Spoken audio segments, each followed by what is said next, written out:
दोस्तों नमस्कार। मेरे इस कहानी के चैनल पर आपका बहुत बहुत स्वागत है। आज की कहानी है राम विरह और सीता की खोज। ये राम विरह की कहानी है, इसे आप पूरा सुनिएगा तभी कहानी सुनने का मज़ा है। दोस्तों कहानी आगे इस तरह से बढ़ती है।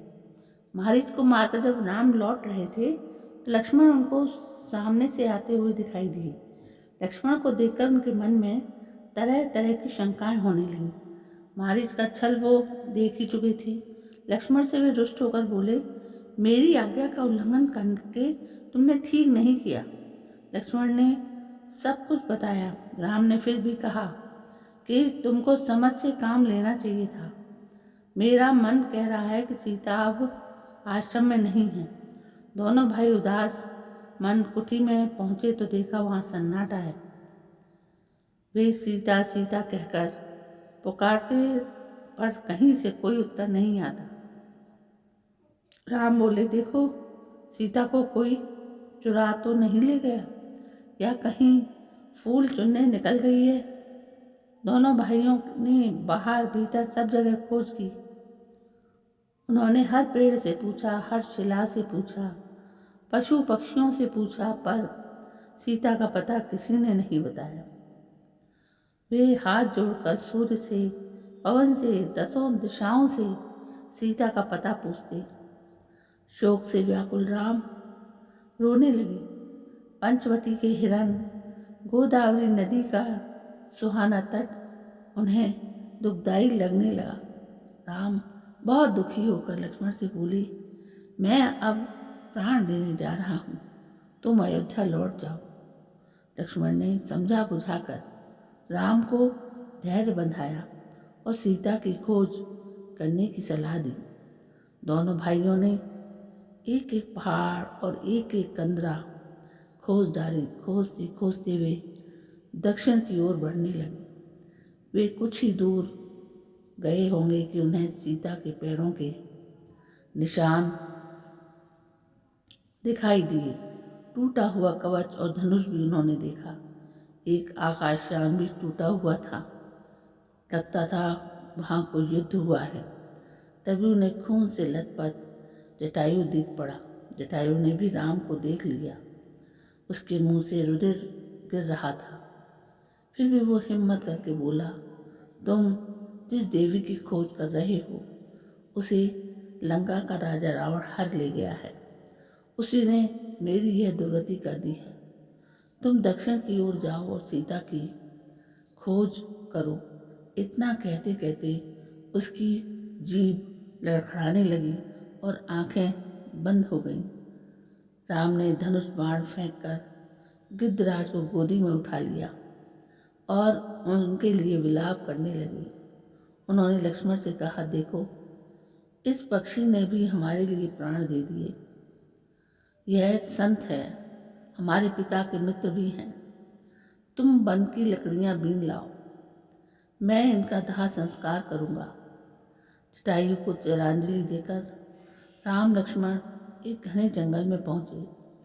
सामने देखा तो कबंध नाम का एक बहुत बड़ा दानव उनका रास्ता रोके खड़ा था। उसका पेट बहुत बड़ा था, सिर था ही नहीं।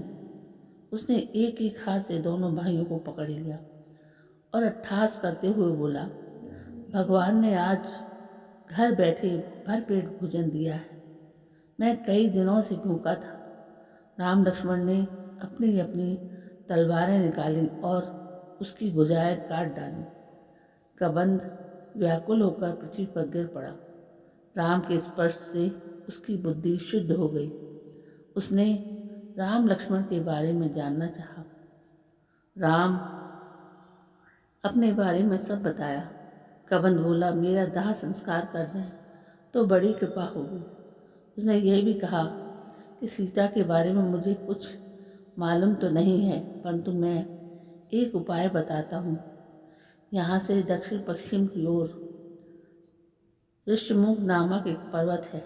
वहाँ मंत्रियों सहित सुग्रीव नाम का एक वानर रहता है, उससे मिलिए। उसकी मदद से सीता का पता लग जाएगा। पहले आपको पंपा नाम का सरोवर मिलेगा, सरोवर के किनारे मतंग ऋषि का आश्रम है। आश्रम में ऋषि की शिष्या शबरी होंगी, उससे भी मिले। कबंध मर गया। राम लक्ष्मण ने उसका दाह संस्कार कर दिया। राम के स्पर्श से वो शाप मुक्त हो गया। एक ऋषि के शाप से वो दानव हो गया था और इंद्र के वज्र को चाट से उसका सिर पेट में घुस गया था। तभी से उसका नाम कबंध पड़ गया था। चलते चलते राम शबरी के आश्रम में पहुँचे।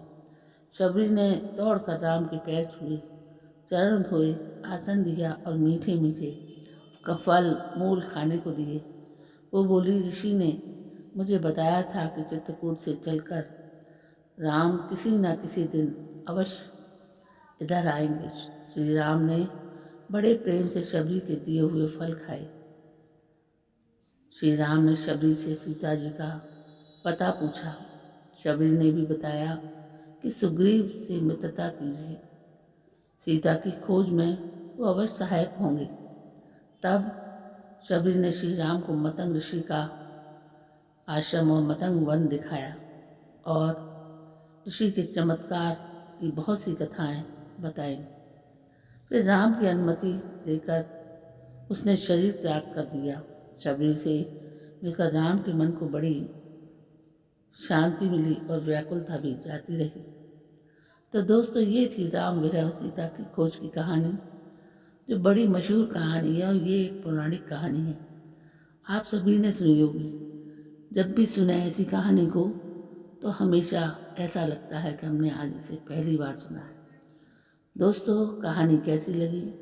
यदि कहानी पसंद आई हो तो प्लीज़ मेरे इस चैनल को सब्सक्राइब ज़रूर करें, लाइक करें, शेयर करें और कमेंट भी करें। कल मैं फिर हाजिर होती हूँ आपके सामने एक नई कहानी को लेकर। तब तक के लिए जय हिंद, वंदे मातरम।